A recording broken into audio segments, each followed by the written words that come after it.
Circle-nya menuju ke area kiri dan kita melihat nampaknya yang dikirim di area tersebut adalah Cisun yang sedang memantau area di sekitarnya. Tadi jersey sudah terpantau dari pemain-pemain Aura yang lain juga masih belum bergerak nampaknya setelah tadi bannya dipecahin oleh satu pemain Boom. Ya, dan ternyata yang mengamankan bagian gunung atau bukit dari Gergopol ada dua tim, ada Nero dan juga tim RRQ dengan mengamankan masing-masing di ujung dari perbukitan atau pegunungan ini. Dan Hexas yang sudah mulai menggerakkan mobilnya kembali akan menuju ke bagian atas dari bukit ini. Masih diputar balikan dulu dan Asa lihat dari RRQ mereka berada di barisan paling depan, tapi GD bertemu dengan tim Void di mana Aimbot yang menjadi korban dari GD. Satu orang berhasil di knock out namun belum dikonfirm menjadi sebuah poin eliminasi, tapi lihat yang dilakukan GD, mereka begitu percaya diri dari Booms, langsung saja ternyata melakukan setup semakin mendekat menuju ke arah tim Void. Ini mimpi buruk tentunya. Booms sudah touchdown akan melemparkan granat tanpa dimasak terlalu lama dan granatnya sudah berhasil menuju ke bagian smoke-nya dan akan segera meletup begitu saja. Tembakan dari sebelah kanan berhasil mendapatkan satu pemain lagi dari tim Void dan hanya menyisakan seorang Daf sebagian paling depan. Xbox, sorry bukan Daf, dan Xbox pun tumbang. Tidak ada trade talk di antara Void dan juga GD kali ini. Ya, sulit keadaannya untuk Void, tersisa dua pemain mereka berada di area hospital, masih bisa melakukan tembakan sebenarnya ke arah bukit-bukit dari pemain-pemain GD Sidokpa, dan Audrey ternyata datang kali live cap akan menjadi third party menuju ke arah pemain-pemain dari GD Sidokpa dan membuat GD Sidokpa juga kocar kacir.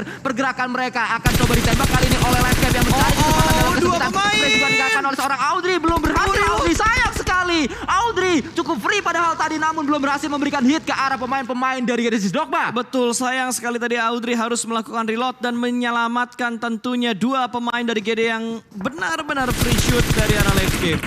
Kembali kita melihat Daibot kali ini justru melakukan tembakan balasan menuju ke arah pemain-pemain live game, namun Genesis Sidokpa juga diincar oleh poin kali ini. Kita melihat Daibot mencari seorang Toms, bahkan low HP dari seorang Toms. Betul, ini udah ada counter shoot yang dilakukan oleh GD kali ini. GD yang memberikan tekanan menuju ke arah landscape. Audrey tertinggal seorang diri dan ada Nichil di bagian paling depan. Siap untuk mendapatkan seorang Audrey, tapi sepertinya Audrey bakal dibiarkan lepas begitu aja, malah Bigetron kali ini yang sedang melakukan peperangan bertemu dengan Bumi Sport. Tapi dari Bonafide dan juga Zone juga jarak mereka begitu dekat. Kali ini ada 3-way showdown. Bonafide, Boom dan juga Zone Esport. Granat sudah dilemparkan menuju ke arah Ikiar, tapi Ikiar masih bisa bertahan ternyata, namun dari Bonafide juga menerima tekanan dari arah belakang. Ternyata NFT join the fight.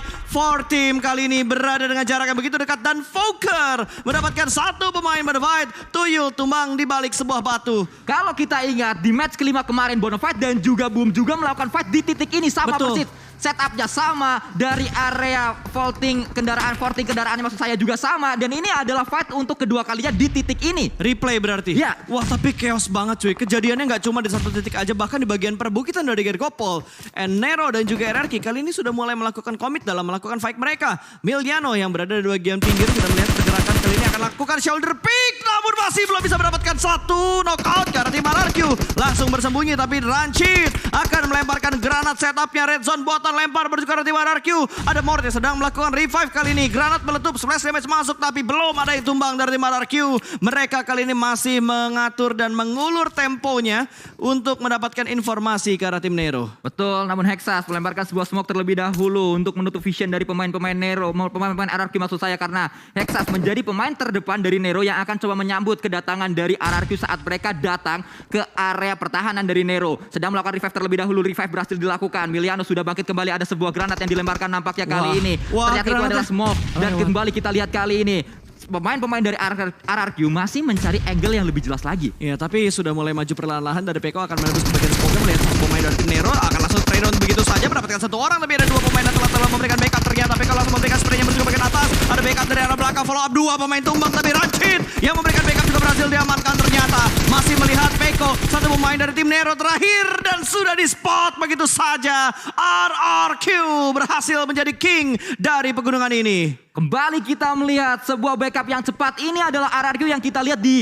regular season dan kembali ditunjukkan di grand final. Tidak seperti RRQ di hari yang pertama. Cisun melakukan proning shoot tadi dengan AKM-nya belum berhasil memang memberikan damage ke arah lawan-lawannya. Namun ada Pinky juga melemparkan sebuah granat ke arah pemain dari Aura yaitu Cisun. Betul, tapi ternyata Cisun juga menerima damage dari arah sebelah kiri. Ternyata Scarlet melakukan setup yang begitu split, begitu begitu jauh. Bahkan dari seorang Jersey masih memberikan tappingnya, spraynya through the smoke untuk mendapatkan pemain dari tim Aura. Chisun masih bisa bersembunyi dan tenang dalam melakukan prodding di bagian smoke-nya. Sudah mulai terspot, granat dilemparkan namun Chisun masih bisa selamat ternyata. Jaden juga siap memberikan backup dari bagian belakang. Ini Chaos kembali bermain dari bagian luar rumah namun ternyata masih belum bisa mendapatkan sebuah knockout. Malah dua pemain Aura yang sedang knockout kali ini dan hanya menyisakan seorang Jaden. The last man standing untuk naga api kita. Harapan terakhir dari Aura ada di pundak seorang Jaden, namun Scarlet Gaming juga datang ke arah compound dari Takai. Ini akan menjadi momentum mungkin untuk Scarlet Gaming karena mereka masih ada 4 pemain yang bisa nembak, sementara Takai hanya tersisa 1 pemain saja dan 2 Aura tersisa 1 pemain. Takai ternyata berhasil melakukan revive sehingga ada 2 pemain yang bisa nembak saat ini. Betul sekali, dan lihat Slayer perlahan-lahan akan langsung menuju ke bagian sana dan Takai yang benar-benar Takai. Smith akan mengontrol angle-nya menuju ke arah last man dari tim Aura. Kali ini Jaxi akan merangkak karena jalur smoke sudah dibuat untuk menyelamatkannya. Tapi through the smoke, lagi-lagi percobaan demi percobaan dilakukan dan Jersey berhasil mendapatkan seorang Jaxi. 1 pemain kembali hilang dan Aura benar-benar hanya menyisakan 1 pemain mereka saat ini. Ya, namun Gremory ternyata dikirim untuk berlari terlebih dahulu menjauhi area pertempuran sehingga menyisakan 1 pemain Takai berada di area sini yaitu Crash dan juga Jaden. Namun Scarlet Gaming ternyata juga masih belum puas dengan elimination yang sudah didapatkannya, masih ingin mengincar kembali pemain-pemain dari Takai dan juga Aura karena split mereka lakukan fokus ke arah 2 arah yang berbeda. Betul, bahkan lihat di arah fit eliminationnya sudah ada Bigetron yang melakukan peperangan kali ini di mana Ryzen tadi yang berhasil dilakukan. Kalau kita perhatikan di arah kill fitnya, tapi RRQ yang baru aja memenangkan fight kali ini mereka bakal langsung tabrak berdekatan dari skor. Lewat begitu saja, ngepot dan ada close combat dan dimenangkan lagi-lagi. Kali ini RRQ menumbangkan 1 persatu pemain dari tim Zone Esport. FJ tumbang dan hanya menyisakan 2 pemain yang sedang melakukan split. Flykido sudah melemparkan granat ke arah tim RRQ. Molotov juga bakal dilemparkan, memperlambat pergerakan dari tim RRQ.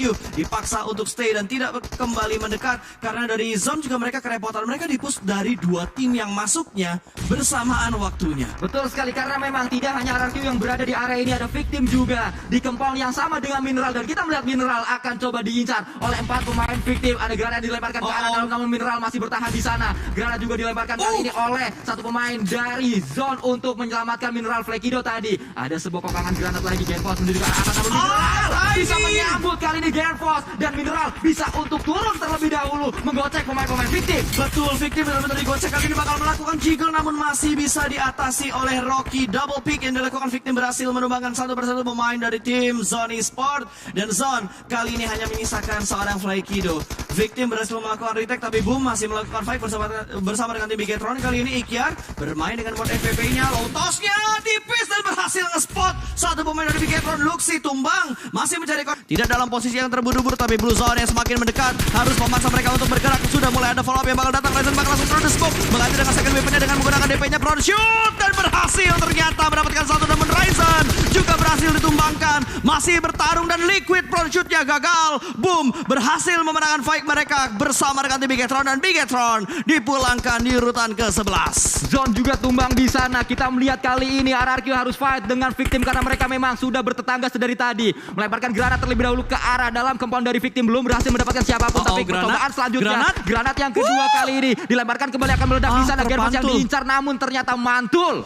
Betul, terpantul keluar, tidak berhasil melewati jendelanya dan ada sedikit setup smoke yang dilakukan oleh seorang Peko. Tatap mata Peko dan lihat RRQ sudah mendapatkan 7 poin elimination, Sanskui. Ya, 7 poin elimination, sebuah modal yang cukup berharga. Dari area lain ternyata NFT datang menuju ke arah batu dari Bonafide, maju ke arah depan. Spray juga dilakukan kali ini mungkin menuju ke arah pemain-pemain Bonafide dan Jumpsuit berhasil akan coba menumbangkan pemain-pemain Bonafide yang lain. Namun trade kill juga terjadi di sana. Tuyul juga tertakedown. Pavel masih cukup menggila di area ini. NFT benar-benar barbar banget yang dilakukan oleh tim NFT. Kali ini mereka bakal langsung tabrak lagi ke arah tim yang lain. Bonafide akan diincar dan bots pun tumbang. 8 tim tersisa, 19 player yang masih bermain untuk di menit ke-23. Dan kita melihat saat semuanya fight Dewa United, mereka hanya menonton saja namun mereka berada di area yang cukup nyaman. PR mereka saat ini adalah gimana caranya masuk ke dalam circle selanjutnya, di mana circle-nya sudah diisi banyak sekali tim. Betul, dari RRQ mereka dapat keuntungan karena rumah yang mereka tempatin masih masuk ke dalam circle, tapi Peko berhasil diamankan.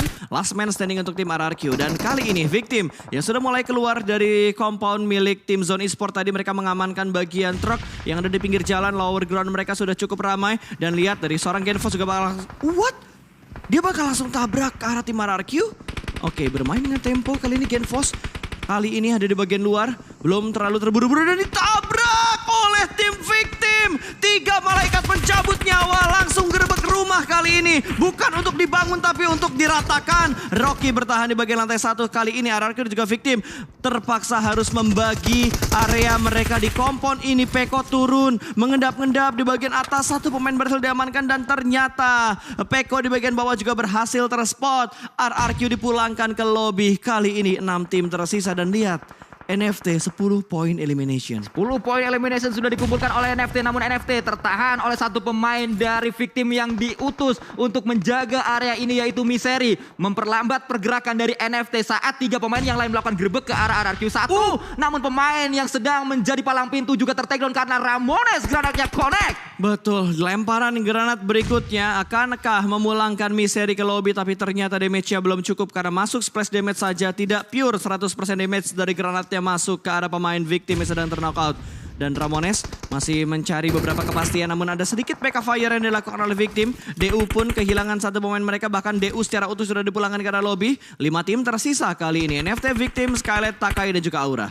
Ya, 5 tim yang masih terus akan coba berjuang bahu-membahu untuk bisa mendapatkan WWCD di match yang pertama. Takai juga mulai mendapatkan momentum mereka. Dengan 2 pemain tersisa, ada Gremory dan juga Crush. 2 pemain yang tadi nampaknya akan langsung menuju ke arah Pinky dan tidak ketahuan di mana posisi dari Pinky, pemain terakhir dari Skylight Gaming. Betul, masih berada di bagian bagi, di bagian belakang baginya, melihat pergerakan demi pergerakan dari tim Takai. Dia tahu Gremory bergerak, tapi belum ada open fire yang dilakukan oleh sarang Pinky.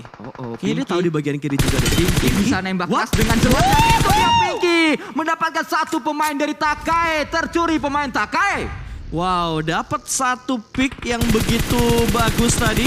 Namun pergerakan dari Pinky juga sudah terspot oleh seorang Gremory dan meletup begitu saja. Namun eliminationnya diamankan oleh tim NFT. Ya, kita melihat kali ini Gremory mengendap-endap menuju ke arah compound dari Jaden. Sebuah shake kecil yang dikuasai oleh pemain terakhir Aura. Akan coba diincar oleh banteng ungu bernama Gremory. Maju ke arah depan. Blue Zone juga mulai ikut campur kali ini karena mau nggak mau Jaden harus keluar. Mau nggak mau Jaden harus melakukan heal juga. Sudah terdengar harusnya ada bunyi proning yang dilakukan oleh Gremory. Ya, dan harusnya Jaden kalau misalkan dia menggunakan Eagle A, asik. Eagle A yang ada di in-game-nya, dia tahu harusnya pergerakan yang dilakukan oleh seorang Gremory.